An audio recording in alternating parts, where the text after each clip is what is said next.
Burning the bridge that keeps us. I'm here and I'm feeling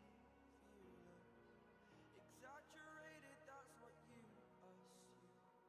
The story's over now, I must conclude. I am conflicted, watching where I step still, hanging in the balance, not the life I want to live. I want to take it all, standing tall, fear I weighed the person you are. Oh, break out, I've got to see. Spent all my life holding all of it closely. I played it innocent, a feel of discontent.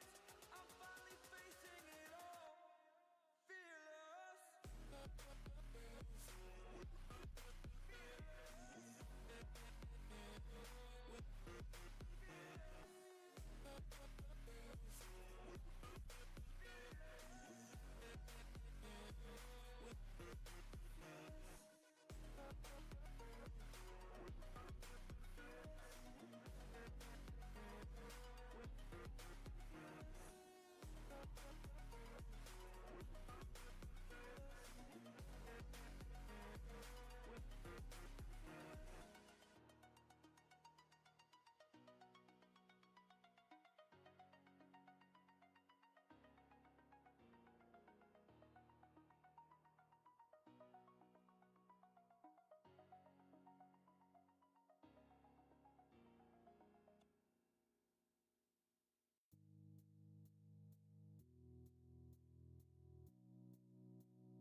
That's the first thing that's heard outside of the music.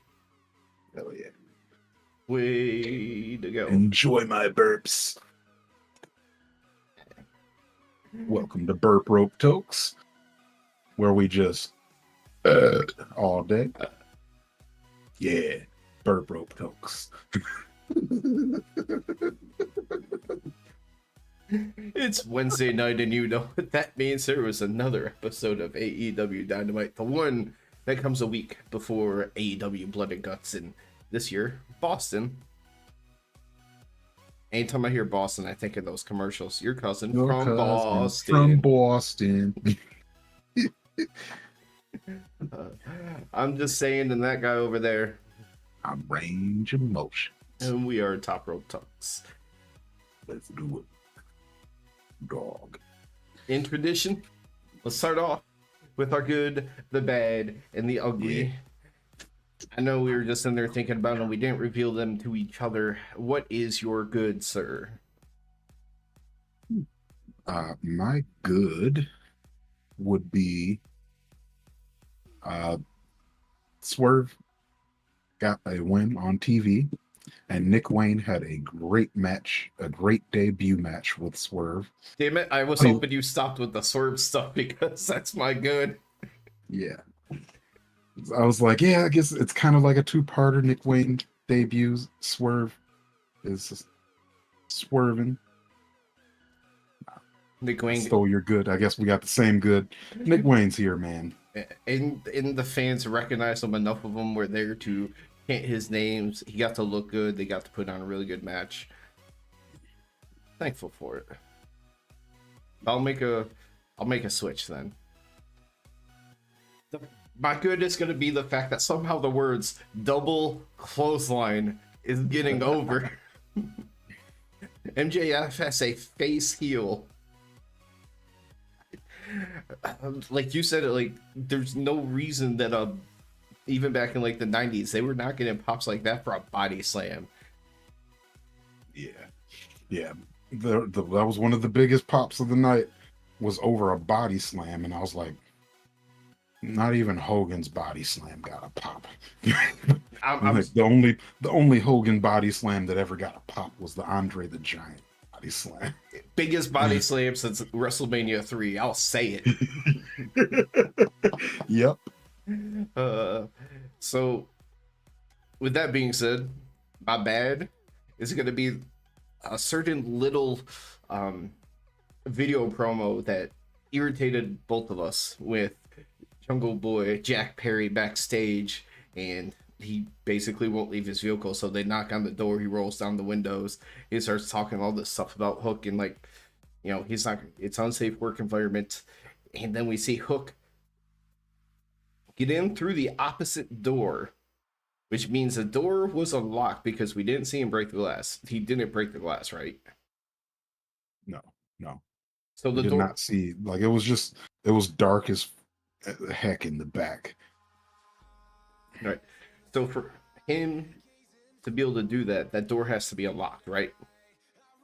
Yes. But Yes. So that was so weird to me.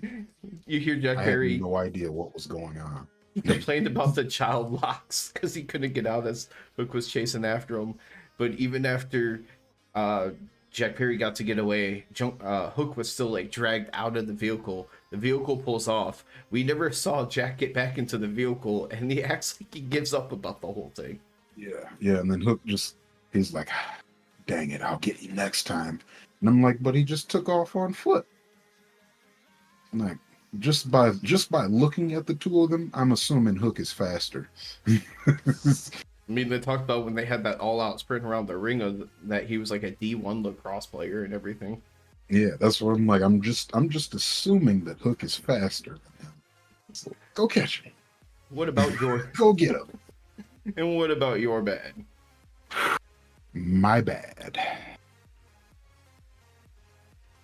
Actually, I think that was actually going to be my bad. Let's see here. What's a different bad? Watch you steal my ugly now. Oh, you cannot. I'm going ugly first because fuck you. No, I'm saying, what if you steal it with your bad? Oh, I might steal your ugly with my bad then.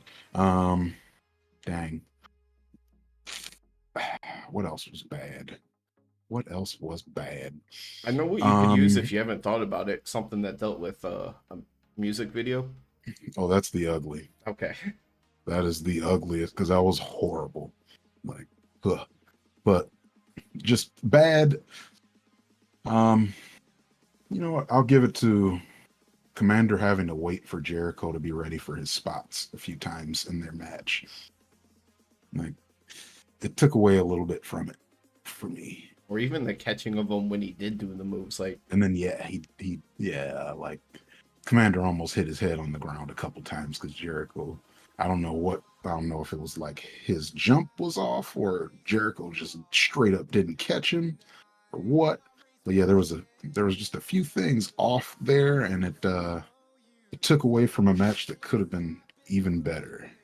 So there's two of them that I saw. One is completely on Jericho. The other one, I could kind of see being on Commander as well, just because it was the one that was supposed to lead into the Codebreaker. It looked like Jericho was pretty like straight lined up, but Commander looked off to the side.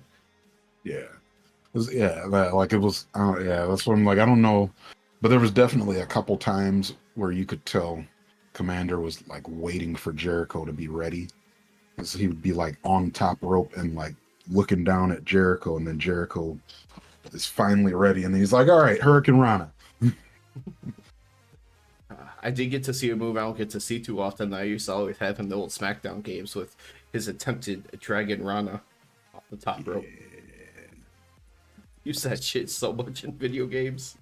Oh, I love it. What was your ugly then? Oh wait, Yep.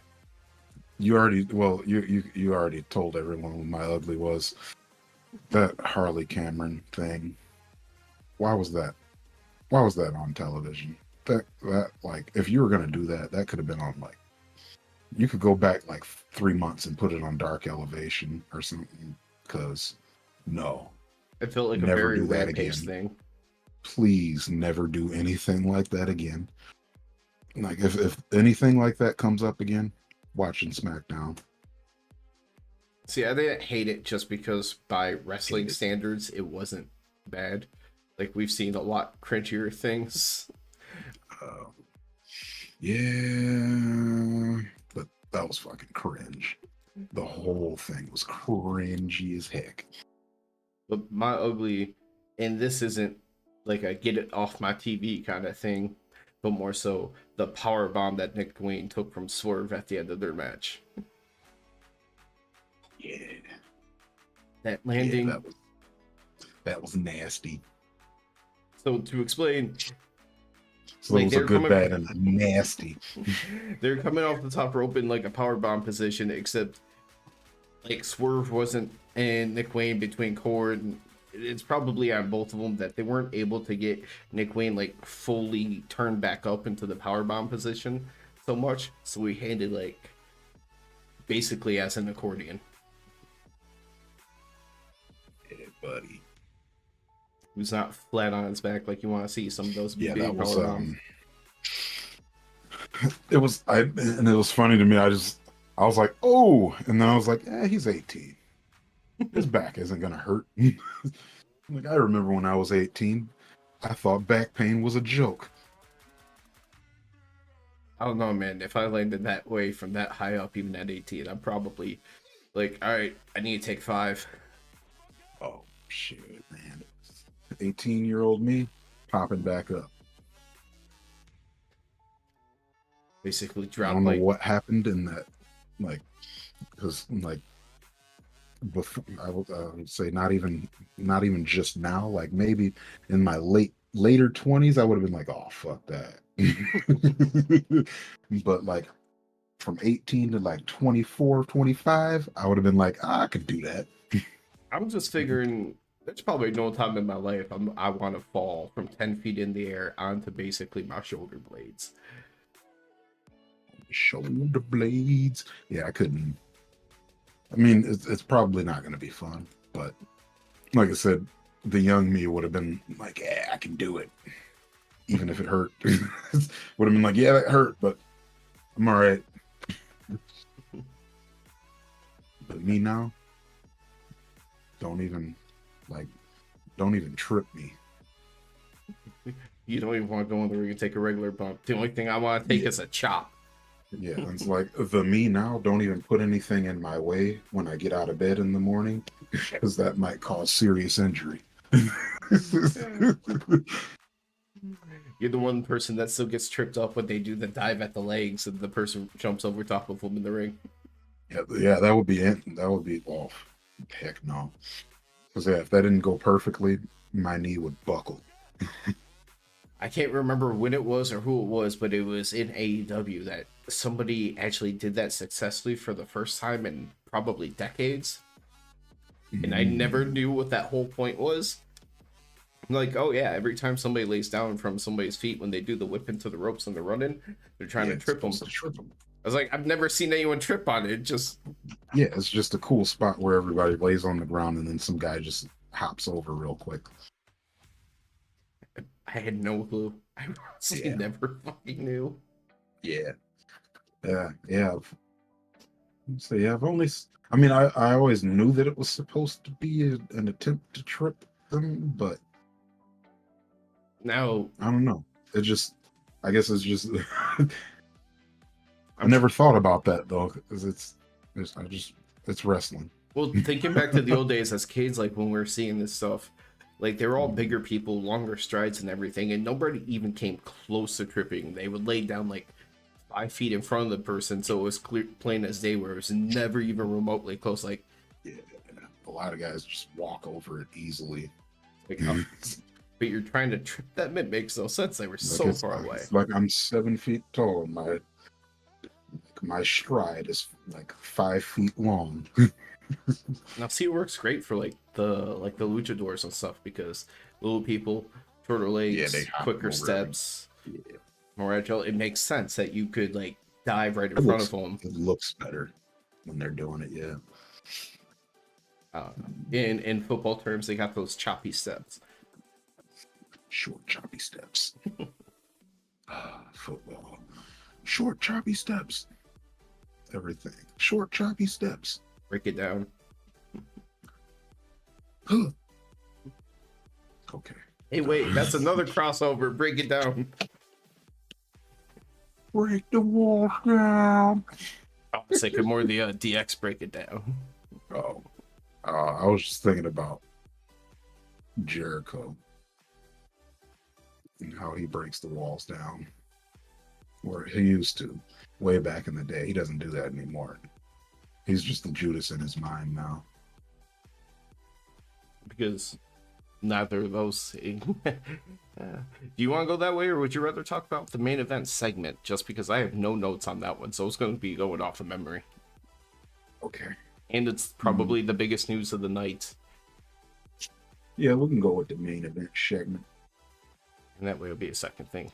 I don't know why I'm looking at my news then, or my notes then, because I just said they do not exist for this. Yeah. So yeah, I'm just looking at other segments that link up to that. So I felt like Don was on my screen too many times today. They said it when he was coming down for the main event part. They said it's the third time that we've seen him, because first we saw his proposal to Jericho, or his talk with Jericho. You know what? That's why I was thinking we should go with the Jericho part. And then because Don and Jericho are intertwined. Yeah, we could do it that way. Just we'll have to rehash part of that for the like the start of video cutting. So to start off tonight's episode of Dynamite, I completely forgot about this match, but Chris Jericho versus Commander. Commander. Oh, Commander got booed. I would never thought that I would hear Commander get booed. Like he's just too holy shit. I mean, keep in mind, like Jericho like got more holy of a shit machine. but Jericho had more of a positive like reaction coming out because they're still in Canada. Right. But still, they booed Commander. Yeah, eventually turned and then around. he did a couple flips and they were like, "Oh man, can't boo him." And eventually Jericho got booed. Yeah, because he's Jericho. He got what he wanted. We talked about this a little bit earlier. The very first, well, not the very first note I have in this match, but the second thing I have on this match is sloppy as hell every time Jericho has to catch Commander. Yeah, it seemed like it did seem like I still enjoyed it, but it definitely did seem like Commander was waiting for Jericho to get ready a few too many times in the match. But now that corkscrew tope looked cool as hell. I got to see other things I don't normally see, like a hip toss directly over the ropes to the outside. Yeah. Anyone taking big spots to the ground do not feel good. They always scare the heck out of me, man. I want to see some more Commander. I love it every time I see Commander. Honestly, you're at the risk of pigeonholing. True. But I feel like AEW would be great to have something for like the smaller people, like New Japan having the light heavyweight, or going back to the old cruiserweights, because cruiserweights back in WCW, that was my jam. But the cruiserweight matches back then were like the matches of today that we get now. But like back in the day when every match was slow as heck. But with just because a brick of a man moving, like two bricks going at each other back in the day, like, and then you had the cruiserweights flipping around out of nowhere, like that change of pace. Oh. Yeah, I'm just trying to think how you could feature some of those guys a little bit more in more, I guess, competitive roles. Yeah. Yeah, I don't know. We're just gonna have to have Rey Mysterio versus the Big Show. Let's see who's you got Commander versus Big Bill. I'm like, who's the biggest guy we got? Paul White's around there somewhere still too. Come on, leave him alone. He's done. Okay, he's just there. All right, leave him alone. So I love it though, because we got to see a couple of those type of old WCW aspects in this match, even though Jericho couldn't keep up quite the same way. We did get to see an old school double power bomb by Jericho, which I remember him using like right off the bat in WWF. But Dragon Rana that he caught and dropped him into Lion Tamer, not the walls, so it had an actual chance. Yeah, it looked like it was about to be the walls, and then I was like, the walls are Jericho. Like this, I was like, it's way too late for a stall spot in this match. It was a weird mix because a lot of times the old school Lion Tamer, he was he used to a bit put more like standing his knee in the back, and then he would like put his knee into him, but I'm sure that hurts like a bitch, even if it's not real. In this one tonight, he was sitting down a lot more to almost to the walls territory, but he still had that angle on like the neck and everything very high up on the chest. Yeah. Either way, probably hurts like a bitch, even if it's not real. Oh yeah, does not look comfortable whatsoever. Yeah, like Commander did not get his neck under properly early, so he had to like move his head around, and I was like, Yeah, that looked painful. Yeah, like he didn't get his head around, and I'm like, oh, buddy, that doesn't look good. But then I would have tapped out. The first of 3 Don Callis appearances on the night, as Jericho is celebrating. He interrupts them.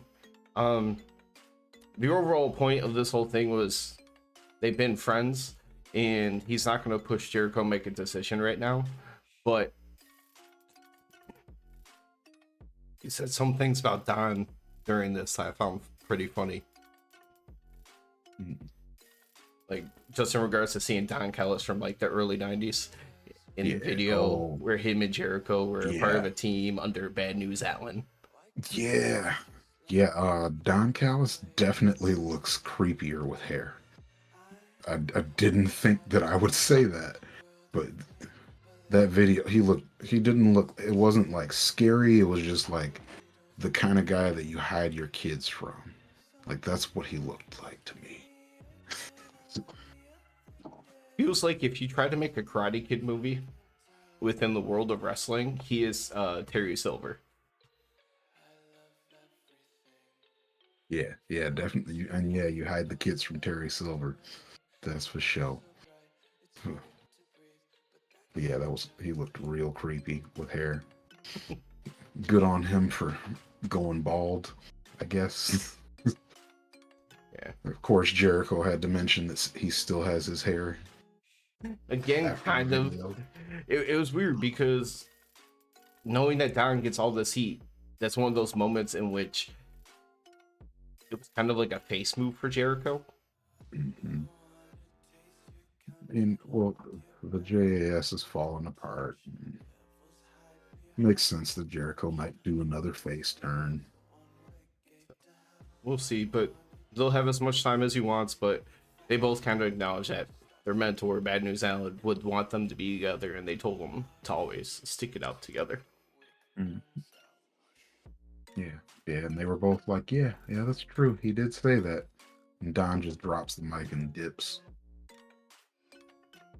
Probably after the next match or something, we get our second appearance by Don Callis, because he's walking away backstage, and he's called up to by Renee, who talks to him about announcements and stuff like that, which not much to Basically, that was just him saying that he's going to announce who the 5th member of the BCC team is going to be. But he says he's going to do it alone. He's not afraid because Kenny's a gutless coward. Yeah. Which is... And which we know he's not going to be alone. Takeshi is going to trap. be hiding in the audience somewhere or something. Yeah, it was just all a giant trap for the main event segment of the night. Yep, sure was. Don comes out. He sucks this little bit of trash. Eventually, Kenny interrupts. And while he's on his way down to the ring, basically BCC attacks. Yeah. Takeshi and Mox attacked him as he's coming down. And then, like, in the back, I was like, that's Pac. Like, you can barely see him, but I was like, yeah, that's definitely Pac, because I could see his ears sticking out out of his long ass hair. And I was like, yep, that's definitely Pac. Like, he's a short little buff dude. And now that we found out and everything else, and you mentioned like that scene, I do remember like when that happened, just remember seeing somebody who looked like they were just like crunched over trying to hide, like coming up the ramp. I'm like, is that cameraman maybe like leaning over to get a low shot or something? But no, thinking back now, I'm like, oh, that's what that was. Yep, there we go. In his back. And then he says, yeah, it's me. I'm the 5th member. He's basically pissed off because Kenny broke his orbital bone. Or was it his nose? But either way, he had that mask on and everything. Nose. And they took the trio title, so he wants revenge. Mm-hmm. Yeah, he wants his revenge. That's what's up. I'm real hyped that the BCC has Pac on their side. Like, who knows if he's actually going to join their group or anything like that, but hey.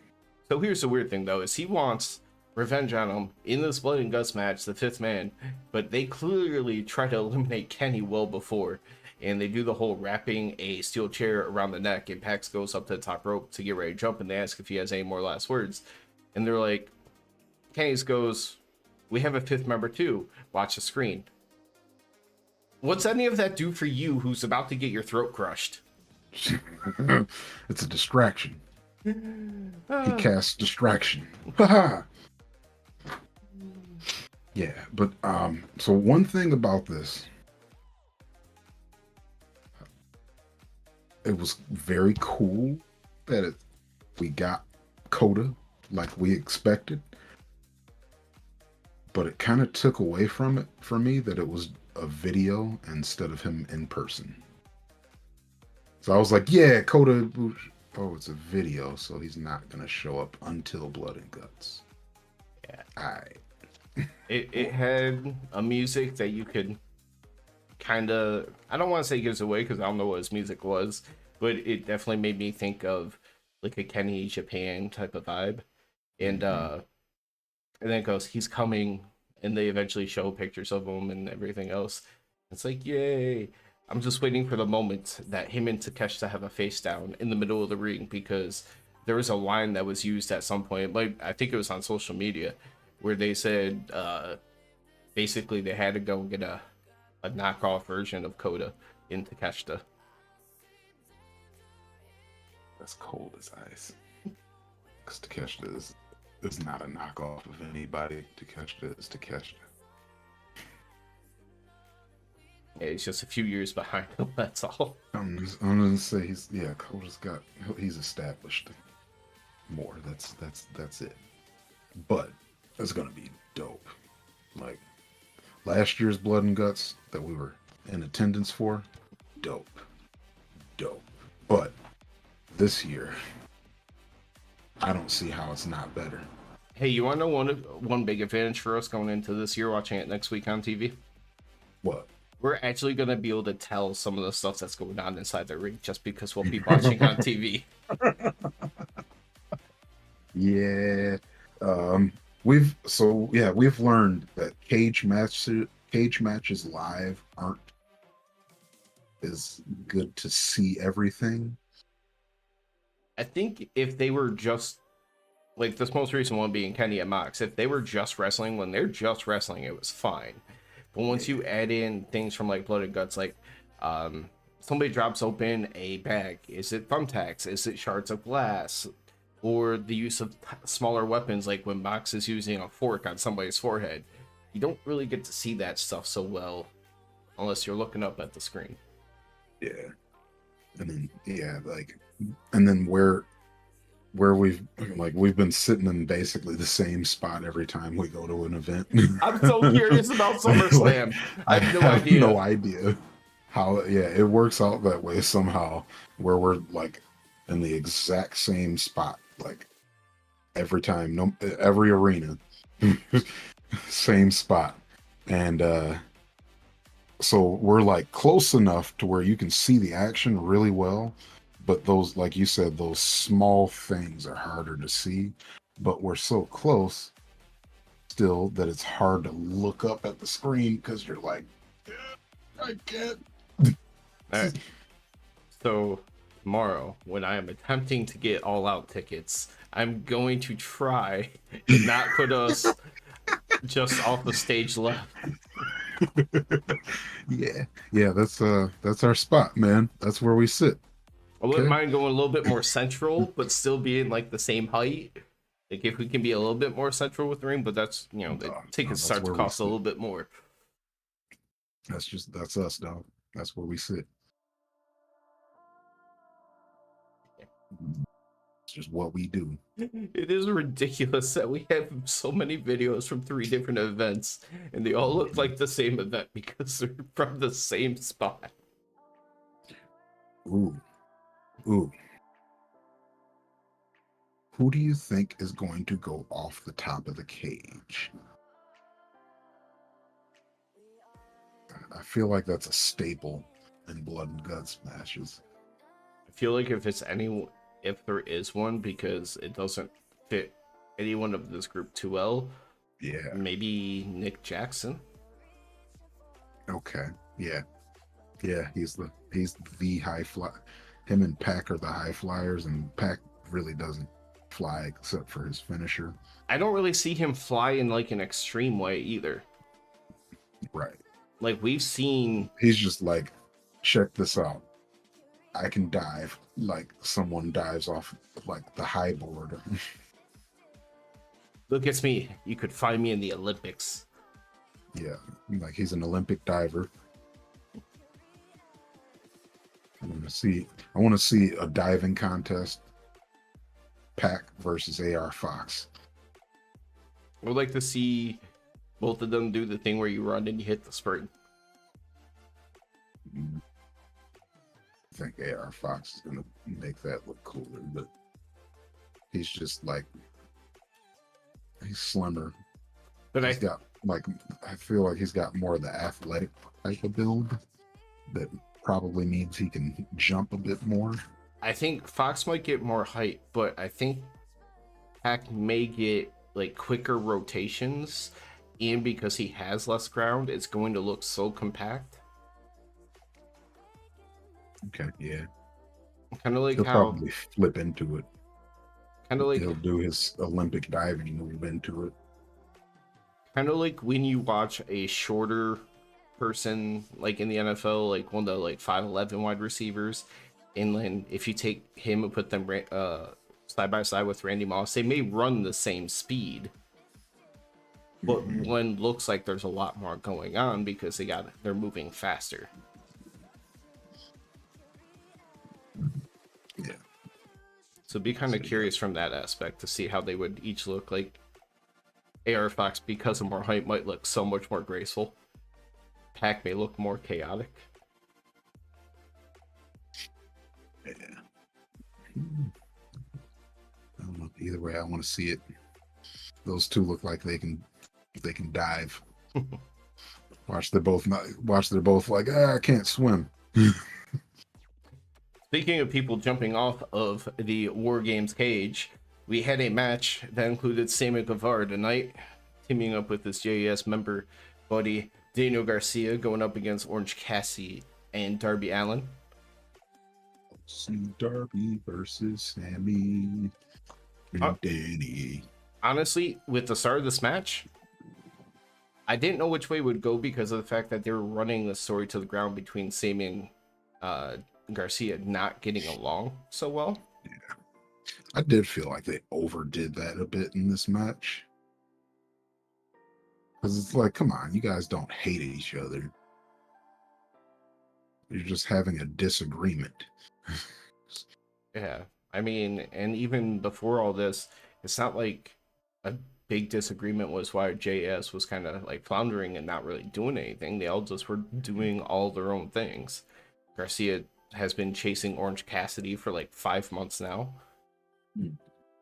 Sammy had his world title chance.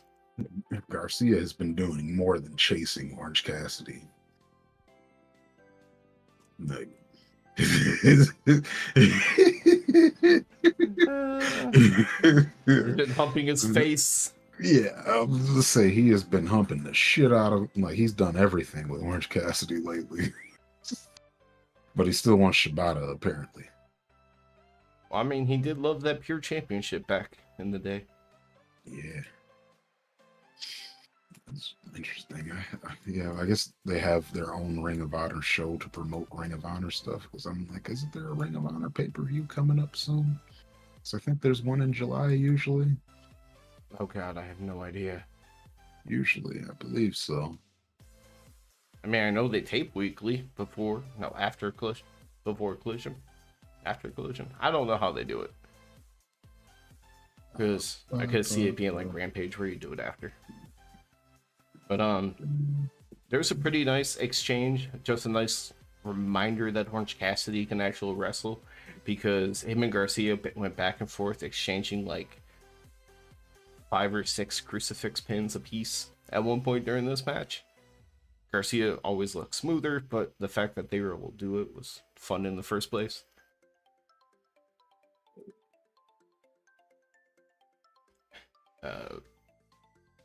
Garcia ended up having a dragon tamer on Orange Cassidy ringside when Prince Nana came down to tell Garcia to use a skateboard. And when they went to go use a skateboard, Darby is able to grab it from the ring, but the ref gets all distracted and is like, what the hell, Nana, and everything else, which allows Swerve to hit the last call kick out of nowhere. And you hear Darby yell, like, what the hell, or something right before it happens. Yeah, that was so out of nowhere, and I loved it. Prince Nana was like, hey, I'm Prince Nana, doing my Prince Nana. And then you just see him get kicked. See him look up, he's just like, oh shit, or whatever he yelled. But Sammy looks all confused with that grin. He ran away as fast as he could, too. It's so good. Like, you can really tell that he loves being a heel, and you can tell. Oh shit. That, Death Before Dishonor is next week, Friday. I was like, I know there's an ROH pay-per-view in July. Sorry, I had to find that out. Wait, killing me. Does that mean a couple of our episodes coming up here soon are gonna all of a sudden end up being Ring of Honor heavy, like how it used to be?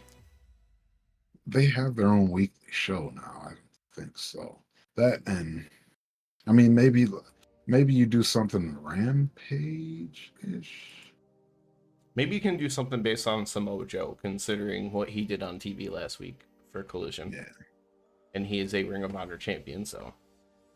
Yeah. So I'm thinking Athena has a TV match on Friday. And then, Joe is Joe. So you can definitely do something with Joe. So I guess you can kind of promote that. But sorry, I'm getting I got distracted there. So I had to find that out.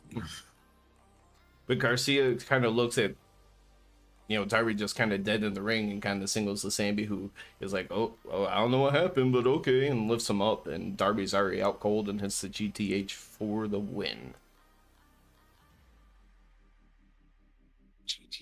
when I was since MJF and Cole were obviously going to be the other, like this was before the MJF Cole match, but as soon as they paired those two up, we knew they were going to be in, at the very least, in the finals of this tournament. Mm-hmm. So, but assuming that those two were going to win the other side, I kind of thought we were going to get Darby and Orange Cassidy winning this. It's but, another reason why I kind of wasn't sure. Yeah, because that's why I was like, maybe we get Darby and Orange Cassidy winning this thing instead of Sammy and Danny, but seeing how babyface MJF and Adam Cole are, this makes more sense. Because next on the card was Cole and MJF versus Brian Cage and Big Bill, which, I mean, the size differential, yes, I get it. It's huge in this instance. And you did kind of, before the match, have like their bro session where they both admitted to saying they were going to turn on each other. Yeah, that was so. So their bro session this time wasn't nearly as funny, but there were some good moments in there too. It may not have been as funny, but it was the best incorporated like advertisement. That was a great Fight Forever ad. Such a great ad. So good. Was MJF was like, hey man, video games aren't so bad. You should wear the shirt. Why won't you wear the shirt? And then Adam Cole's like, I'll wear the shirt on one condition: if you do what I want to do. And then they cut to them playing Fight Forever. And MJF is like, I'm not a nerd. This is for nerds. He ends up liking it a little bit, and then he talks about, video games aren't so bad if you're able to play with someone. And Adam Cole's like, you've never played a multiplayer game? Like, you need friends for that. Yeah, MJF, he's just so good because you almost feel bad for him. And then you're like, no, he's a piece of shit. He's the salt of the earth. Yeah, he's a piece of shit. He's just being a piece of shit. Like, he's real. I'm just trying to figure out which one of the two of them is deeply undercover, because one of them is obviously going to be like, oh yeah, we're buddies, and then the other one is going to turn. I feel like right now I now want it's still Cole MJF. to be the one that turns, because it would be more unexpected, I feel like. Because he's been very, very upfront with the fact that he's not very into MJF. Right, but it also makes sense from MJF's character to be like, go over the top just to cut him out from underneath him after effect. But I mean, you're in the middle of his title reign still, because if you do this, not that he can't do it, we all know full well he can, but at that point you're trying to run half of his championship reign as a babyface at that point then. Mm-hmm. Mm-hmm. Which I don't feel like you can do the bidding war of 2024 if we get to that point. So there's a lot of different things that I don't think work. If you, Adam Cole needs to flip. My stance. I mean, mainly I want to see the Adam Cole turn, because I think MJF has a good babyface run in him. Adam Cole is a solid babyface, but I think MJF would make for a better babyface. Yeah, Adam Cole is. I just feel like I like him. Ideally, when you would make that change would be whenever the belt comes off at MJF and you kind of hit reset with him and start over again. Yeah.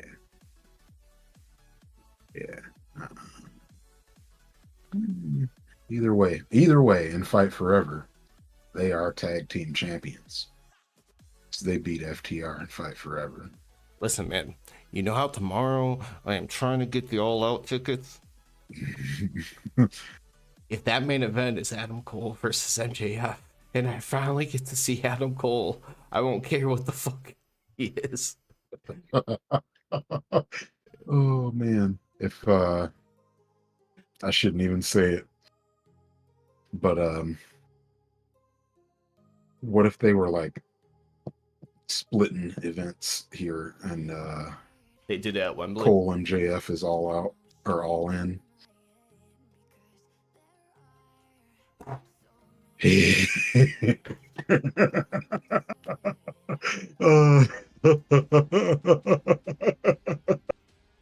oh god. Yeah, that was what I was thinking about, honestly. Like, I'm not even trying to be mean. I was like, that would be the biggest match you can do. If a running gag of this YouTube channel becomes the fact that you keep going to AEW shows and I keep missing Adam Cole. Dog. After All Out, I might start watching. The next wrestling show I might watch might be Monday Night Raw.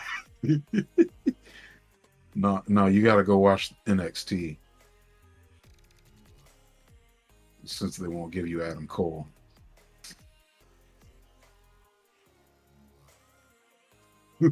But no, I was like, man, I was thinking about that, and I was like, I really hope for his sake that that's not what they do. But it kind of feels like to me, if you're gonna do MJF Adam Cole, you should do it at All In instead of All Out.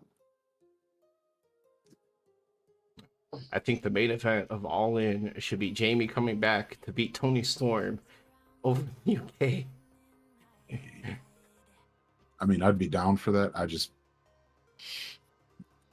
Come on now. This is wrestling. Nobody cares about women. But then, unfortunately, they've main evented WrestleMania and they had hella matches and it did well. Okay, I mean, well, who's going to main event All Out then? Pay-per-view. Yeah, I'm gonna say they ain't main eventing pay-per-views in AEW. Actually, they need to be.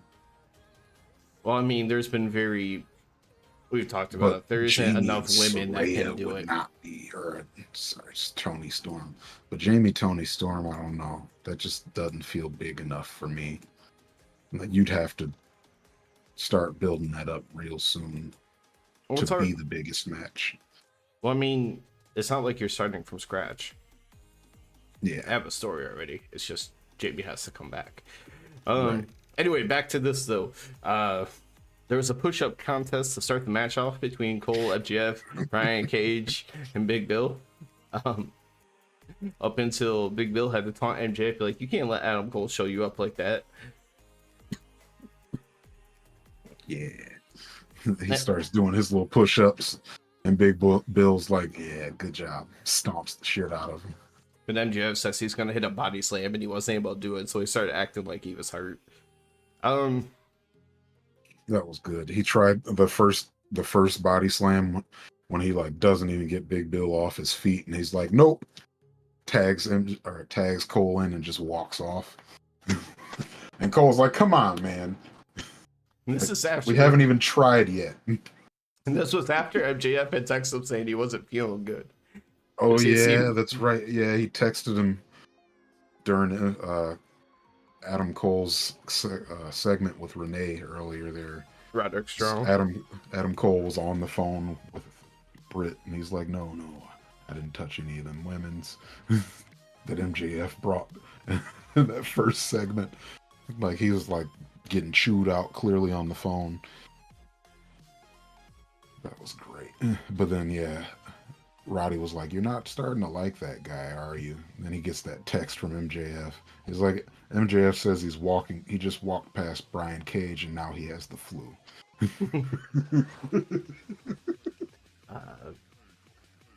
We mentioned it earlier. MJF got a huge for hitting a body slam on Big Bill.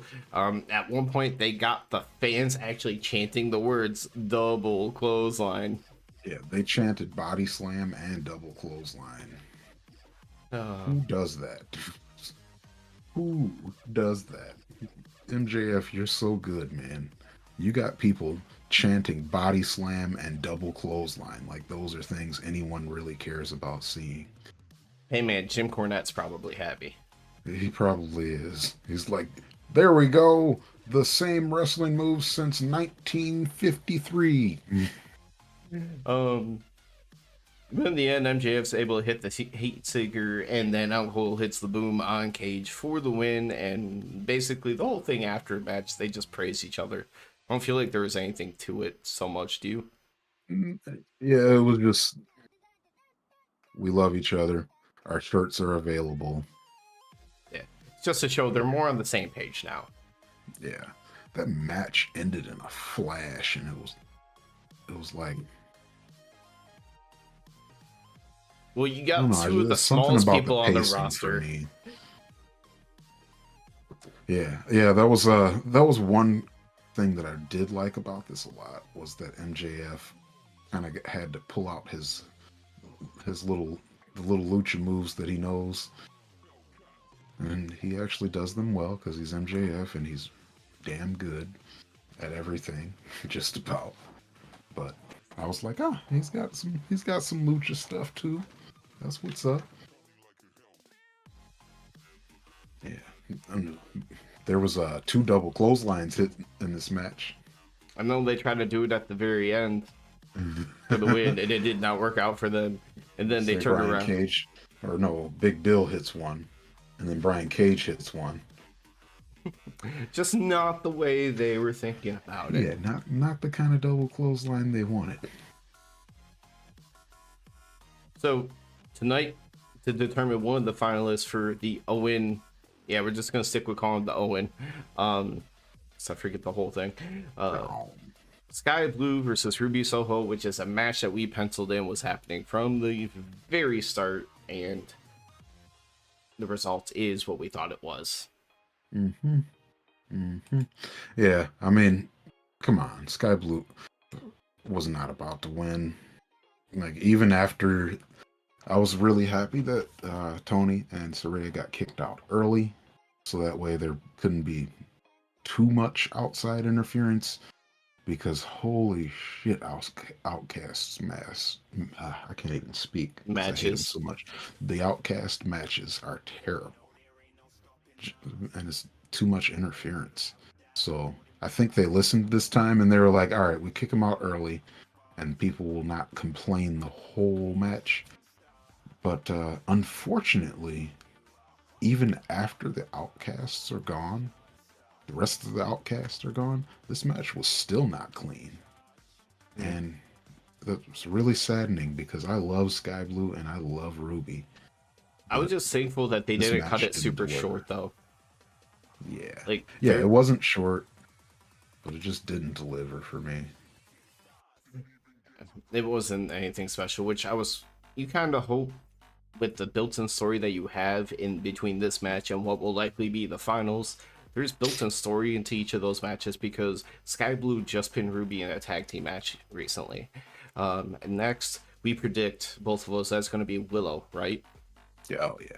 And they were a tag team not long ago, and they never really played up to that story. So if you get to that as the finals, and they really do not let them have a good match, that's going to be frustrating. Yeah, like I really hope that there's no Outcasts at all ringside for that match. Like, I feel like for the Owen, at the very least for the finals, they should just have a rule that there's no people at ringside. Like, so that way you know that your Owen final is always going to be a good, clean match. Because I feel like, as you know, we watched Owen Hart back in the day, a good, clean match is the best way to honor Owen Hart. Yeah, it makes sense because especially the first year doing it, they did a good job of trying to respect the tournament. Mm-hmm. So doing something like that would kind of, in year two, kind of feels like it would be that way. Like, if you're ever gonna get too much into the stories and using that kind of stuff, save it for the odd occasion so that way you can make a big deal of it. But unfortunately, the Outcast, there is no odd occasion. It's 5 times every match.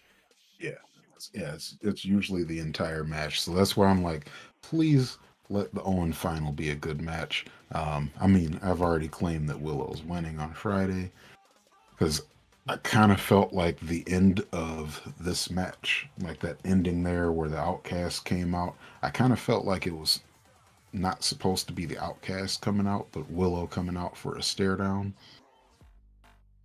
after she was supposed to win on Collision. Yeah. So, I mean, in this, later on in the match, Sky's going up to the top rope. Ruby acts like she's hurt, has like the ref's attention, and just make sure she keeps the refs like in between her and Sky until she can get close enough to run up the ropes, hit the future kick off the top rope to get the win. And the kick that was nowhere near Sky Blue's face. Oh, yeah, that was one of many not so clean looking things in that match. I think in general it's supposed to be like a kick around the side of the head, like where your foot kind of goes here. So that way it's more kick to like the side. It looked like she didn't even get her leg high enough to me. Which is crazy because Sky is like the shortest person on the roster. Yeah. That's why I was like, this is not clean. It's okay. It's okay. I'm mad. I can't say much because I've been slacking. You know what? I know exactly how this was actually supposed to go. So, the Outcast were going to come out and just start spraying down Sky Blue or something, and then Willow was going to come for the save. That's what was going to happen. But Willow's injuries changed everything. Hold on, when's Willow supposed to face Athena? Rampage? Yep. That means Willow was there tonight. Yeah. So they still could have did it. But it wouldn't make sense right now because you're playing up that the I don't know, what do you call those, the people that were already there. We were already AEW people and never WWE people. They don't help each other. Like it's very clear that they refuse to help each other. So, been kind of slacking on at least watching all of the Rampages and all of the Collision stuff. I know I've missed some stuff recently, but yeah, we're still kind of slacking on all the other women's stuff, like Statlander.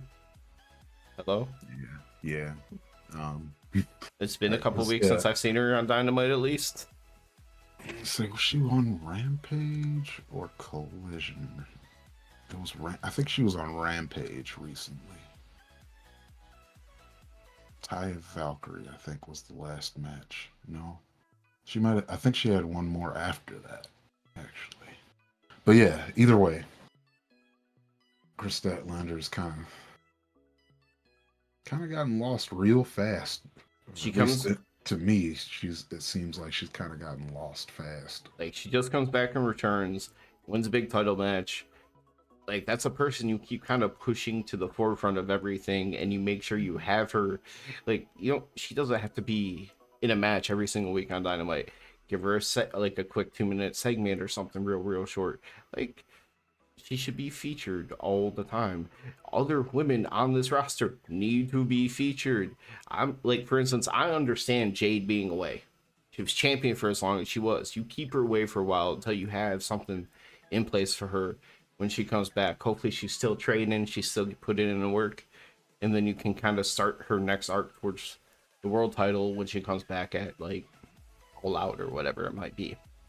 Yeah, that's what we're hoping for there. But yeah, I don't know. You'll freak out. It feels like I would freak out so hard. I'd be like, yes, hold on. I'm getting something I want. What do you think would be a bigger reaction for you personally? Us being there last year when MJF came back at the end of the show? Or completely having no idea? Because we had an inclination with MJF. Yeah. With the whole Joker and everything. Yeah. But randomly Jade's music hits and she comes out at the end of like the women's world title match or something.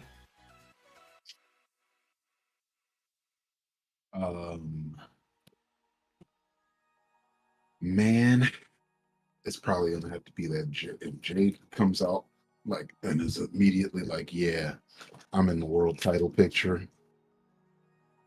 Whew. Yeah, that's it for me right there. I will never watch SmackDown if that happens. I Never. see. I'll still probably stick with the MJF one just because it's going to be more. I feel like right now at this point, it's probably going to end up being more historical. Mhm. And to be able to say that we were That there, was a big, yeah, that was just a big moment in general for AEW because you knew MJF coming back meant he's about to be thrown right into that world title picture. Well, obviously, when he got the casino chip, it made. But even if he hadn't just come out and just taken the chip, you would have been like, MJF coming back means he's coming for that title because you're putting it on CM Punk. but I feel like and they had all that story. That's why I Yeah. thought it was going to happen at Grand Slam. But stuff. I feel like Jade returning would probably give me more of the feelings of like how the night was for the Acclaim that night. You did not expect it, but you like just the fandom and the energy just being happy. Like it's not the same, but it's hella sweet.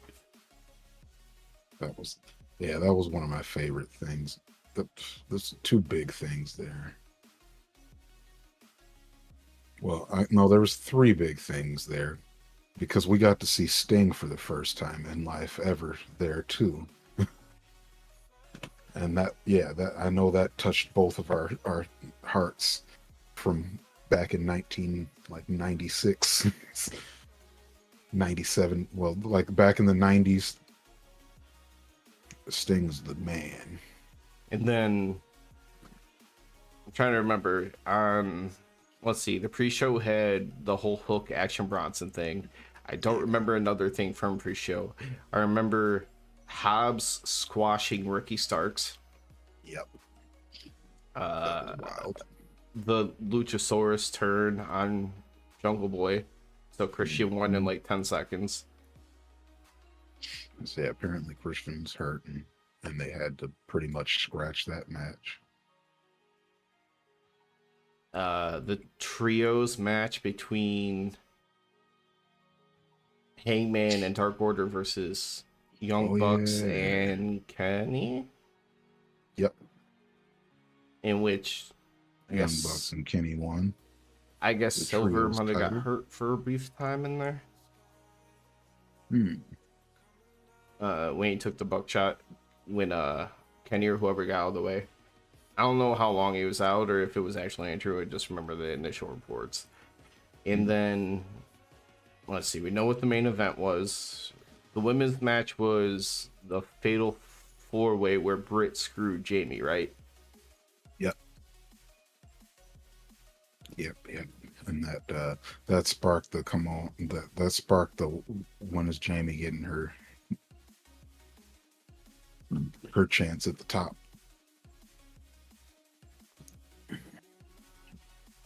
Honestly, I can't remember too much besides that. I mean, that's a decent amount of it. Yeah, so that's pretty much the show. What was the TNT title? Who even had it? The TNT title is so irrelevant. It wasn't that bad a year ago, but apparently the TNT title. Wait, was Wardlow champion at that time? That would explain irrelevant why. Since then. If it was a Wardlow title reign, that would explain why it's blocked from my memory. Yeah, irrelevant. Completely. We only got one more match to talk about for tonight's show, so I'm just going to take my time. I'm going to look up All Out 2022 card. Shoot, let's get this thing going. I want to talk about that match. Because I want to go to bed. Similar to you, sir, ain't got nothing to do. No, just similar to you, I do have. It's one of those things. Also on the pre-show, you had Sammy and Ty defeating Ortiz and Ruby Soho. Or Ortiz, yeah. Hook in that match. Pac defeated Kip Sabian. That was for the All Atlantic. Oh yeah. That was Pac's first. I think that was Pac's first actual defense of that belt, not in the Indies. Eddie defeated Tomohiro. Oh, how did I forget that was on the card? I remember seeing that. I just couldn't remember where we saw it, but I guess that does make sense. Oh, that was Jade versus Athena. Jade and Athena was on that one. Yeah, I remember that now. Oh, All right, so Wardlow might have been the champion at the time because it was Wardlow and FTR versus Jay Lethal and the Motor City Machine Guns. Fuck you, Chicago. Fuck you. Fuck you. Fuck you. yeah. Yeah, that wasn't cool, man. Chicago and Detroit are supposed to be friends other than sports. Oh, apparently Jericho versus Bryan Danielson. You know what? I remember there being a Bryan Danielson match. I just would not have been able to tell you that. Yeah, that must have been a match that I completely forgot about too. Because the guy came out and performed Danielson's theme song. That's the only reason I could remember that Danielson was there. Uh, yeah. Hmm. Yeah, I don't know how I pushed that one out of my head. The match itself I pushed out of my head. But for the main event, match-wise, for tonight's episode of AEW Dynamite, we had a debuting youngest member on the roster, Nick Wayne, versus Swerve Strickland. Yeah, man. Heat. And not just because I have a fever right now. Major credit and props to the crowd for knowing who Nick Wayne is and getting behind him and really giving this match energy for what the match was and where its placement on the card was. Like, to be able to throw somebody in there like that, thank you, crowd, for not letting it be a dud. Yeah, the crowd was very behind Nick Wayne. They don't know the real Nick Wayne chant. Nick fucking okay. Wayne. Nick fucking Wayne. Yeah, so yeah, they didn't do the right Nick Wayne chant, but it's okay. All right, you can It's tell all right. our They'll experience learn. with him as GCW shows. Yeah. Yeah, let me say, yeah, we've seen him at pretty much every GCW show we've been to. He was a part of a tag match in Chicago with Jordan Oliver against Aussie Open.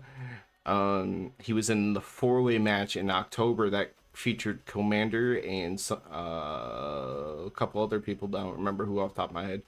Yeah. And then He was in a tag match last time. yeah, because he faced Motor City Machine Guns. Yeah, there we go. I'm seeing. And Lemasisos or whatever. Yeah. Yeah, and they oh yeah, that was great because they won and everybody's like, nah, this is Detroit. We're booing the shit out of them because this is machine gun territory here. Which was so much nicer than All Out 2022 of Motor City Machine Guns. Again, fuck you, Chicago. As we make plans to go back.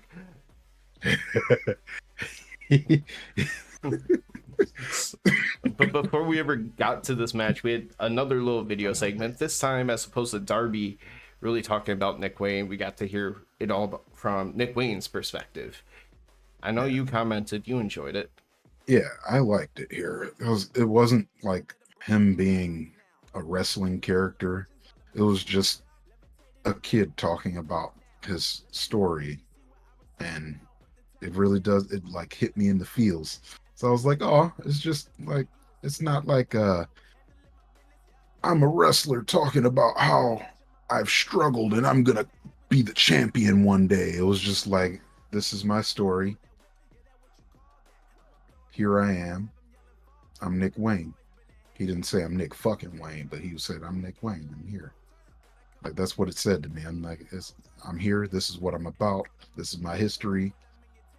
Moxley being caught on TV saying that for tonight, be damned. Pretty sure they would not be able to get away with Nick saying Nick fucking Wayne. Yeah. I'm saying, yeah, he's not Nick fucking Wayne, except for on GC Dub. I hope he gets I hope they'd make a shirt or something down the line for him where you can kind of blend it. Make the F apostrophe N shirt. I'm making myself if I have to. I don't care. But the match, I mean, they started off hot. They did one of those things early on where lots of, hey, we know each other counters and exchanges. At one point, Nick Wayne hits a Hurricane Rana off the apron to the floor outside of the ring. And in my head, I just thought to myself, he's like, laying on my back outside on the floor. Nothing. I was working GCW at 16 years old. I'm gonna say, yeah, that dude could. You already know if he's been in GCW, he could take a bump. So there was a spot in this match where he hopefully was pretending that he was hurt.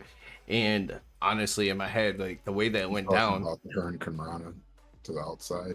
No, later. Just in general, I was just going to bring back because in GCW, there was a time where he sold the shit out of an injury at GCW where I thought he was legitimately hurt. He still came back when he's pretty good at selling shit too.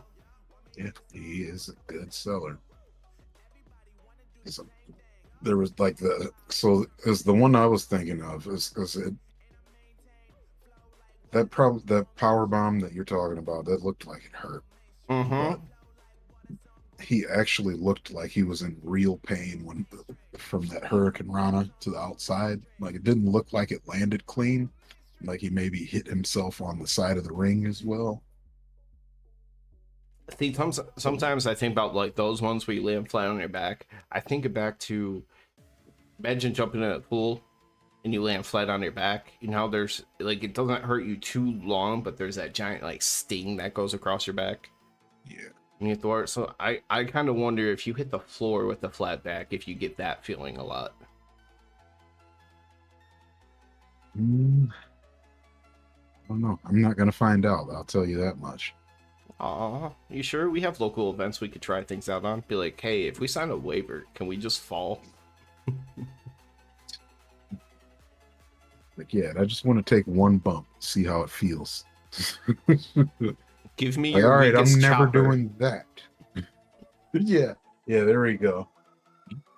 Give me the smallest person on your roster with the smallest hands. I mean, they fly around a lot in this match, and thankfully they have the chemistry because there were some exchanges in here I feel like if they didn't have chemistry, they wouldn't have been able to do. Right. You could definitely tell these two have wrestled each other before because, yeah, there was some spots that are usually like scary looking that were just super clean. These two. I love that double backbreaker spot. Swerve caught McWayne out of the air. That's pretty cool. In my head, when I saw that, I was like, man, imagine just like dropping to your knees twice like that with another man on your shoulders. I'm like, I wouldn't want to walk after. I didn't even think about that. Yeah, that probably sucks.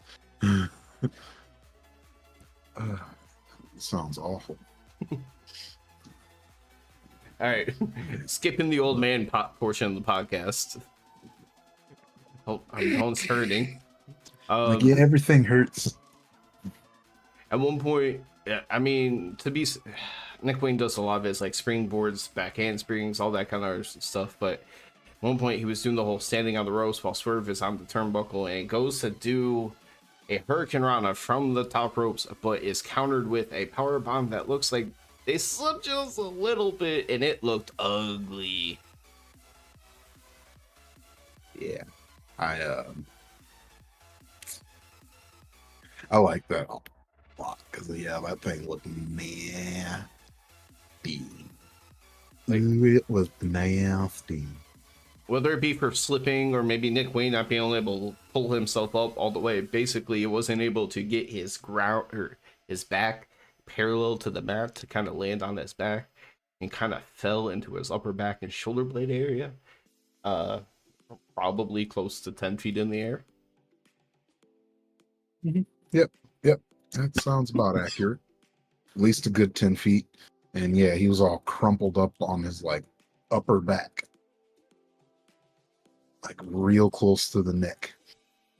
I keep thinking about the memes, if you want a visual, of the way that Rhea Ripley likes to pin people.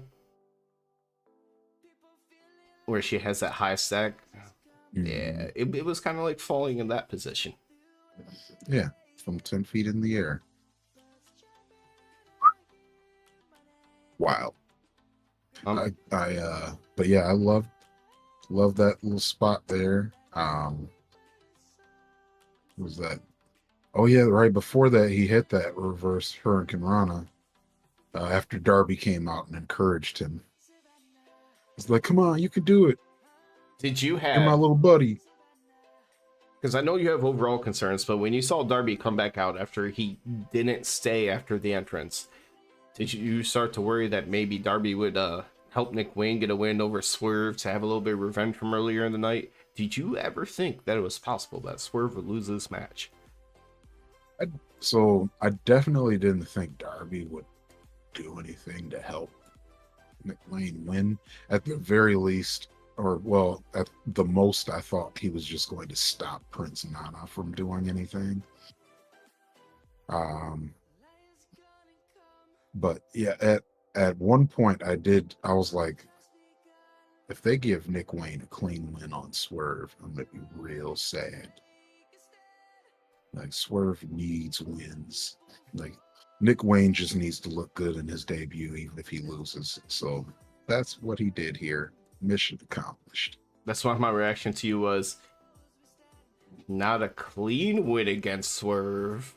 I'm like, if there's a fucking clean win against Swerve, that is like, what are you doing? Like, why are you trying to kill Swerve? Like, why? But if there was something because you had like kind of a story thread throughout the show that allowed it to happen, I'm like, I could see it happening. I'd be surprised, but I can at least see a way to make it happen. Yeah. Yeah, I really didn't think that the win, if Nick Wayne got the win, it would be clean. I was kind of thinking it would be like if it happened like a Prince Nana distraction went wrong, and I don't know, Which not all he between really did was Darby and grab. Prince Nana, it would be something, yeah, something along those lines. But I don't know. Now Nick Wayne did kick out of the last call, but he Yeah. eventually lost to the JML driver after he sold what could be a separated shoulder. Really well. Like, they actually had commentary team and the ref and everything going like, he's saying he might not be able to continue, and Swerve was just like, I don't give a fuck, and it's the JML driver.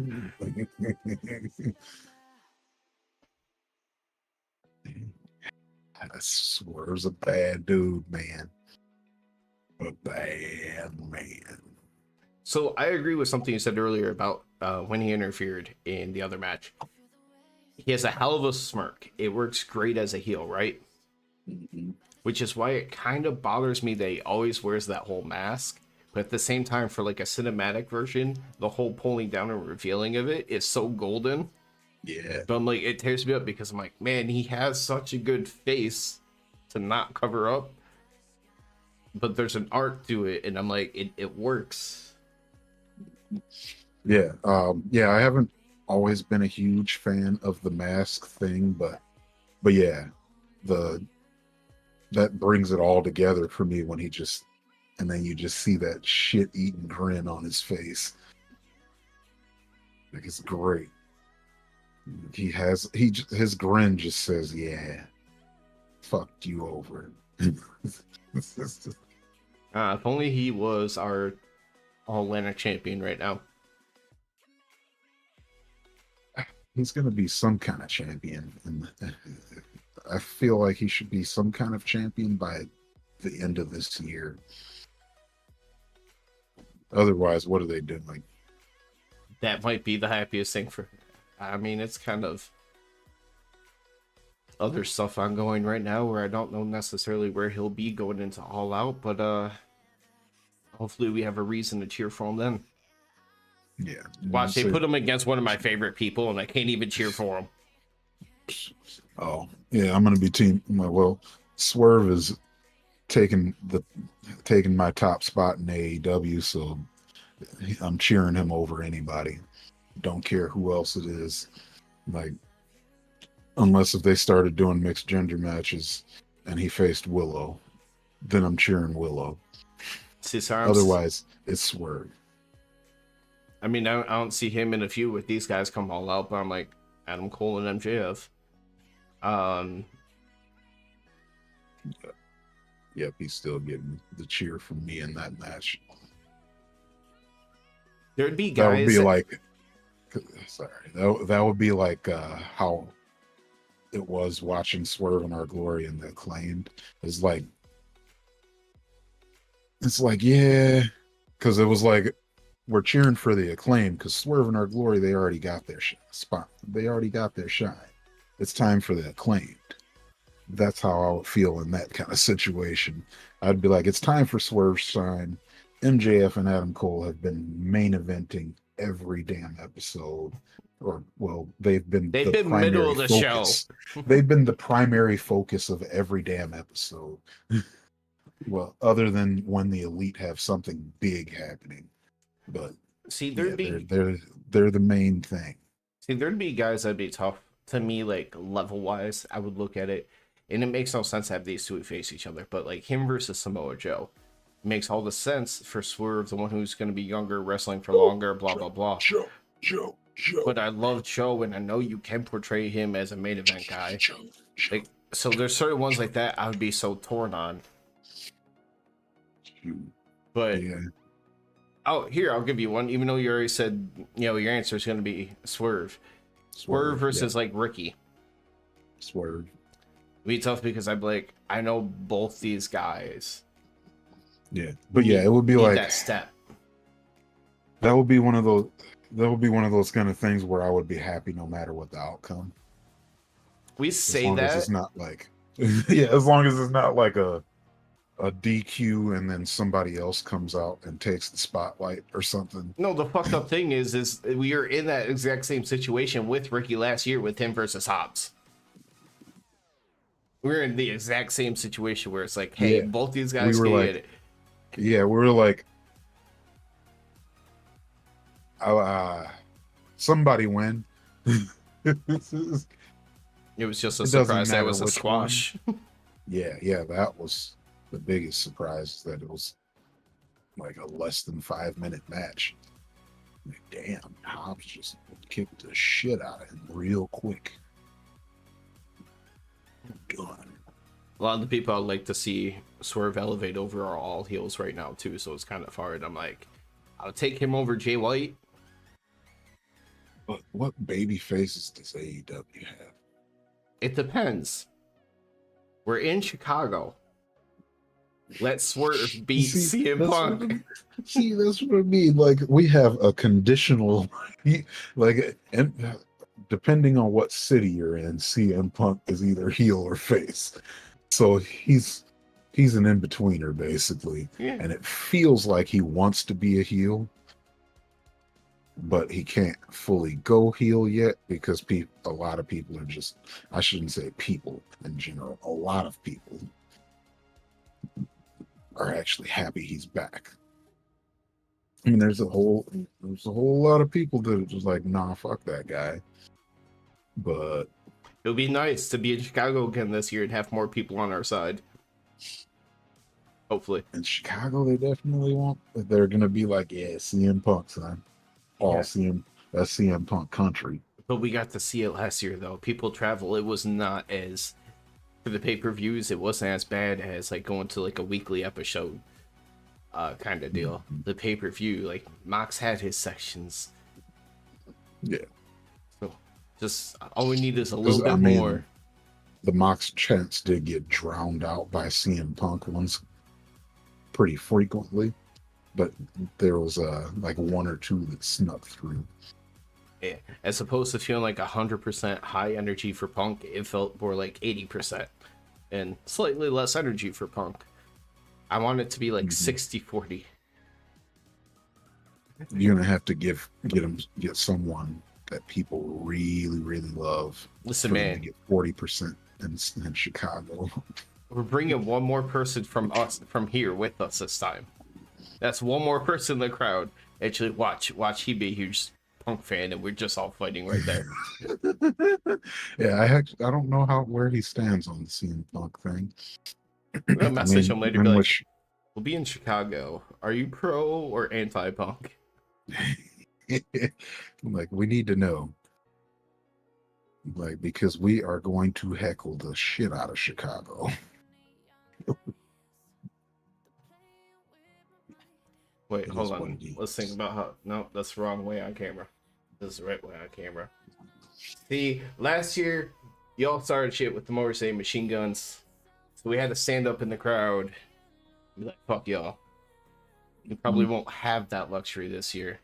But hey. Yeah, that bad boy was tight, but Um, it felt like we were I don't know. you want to know something we actually could do? Because I believe this is still true. I looked it up before. I believe the Tigers are also playing the White Sox in Chicago that weekend. Oh yeah, I forgot you told me that. I'm for sure gonna bring a Tiger shirt. Probably won't wear it to the event, but I'm gonna definitely bring a Tiger shirt just to let people know. Imagine with the AL Central being so bad, we could get late in the season super good tickets to go to the White Sox game and like sit really low and just be there Detroit stuff and just constantly on TV. I know I haven't paid attention in so long. I don't know. They're all bad. They're all bad. Okay. Yeah. Baseball is lately. Oh yeah, it's ever since the Tigers stopped being good. I just All right. baseball. The leader of our division is currently 45 and 45 at 500. Damn. We are in third place at 5.5 games back. We are 39 and 50, and we are not in last place. Shit. But there's a chance that whoever goes to the playoffs from our division has a record that is a losing record. Yeah, let's go AL Central. Wait, hold on. Imagine this, after all the complaining that we've done.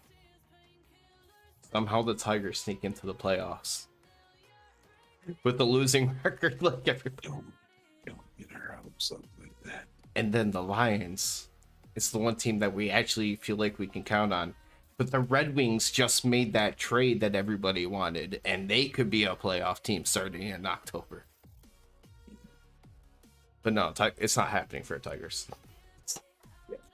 Yeah, I'm gonna say the Tigers.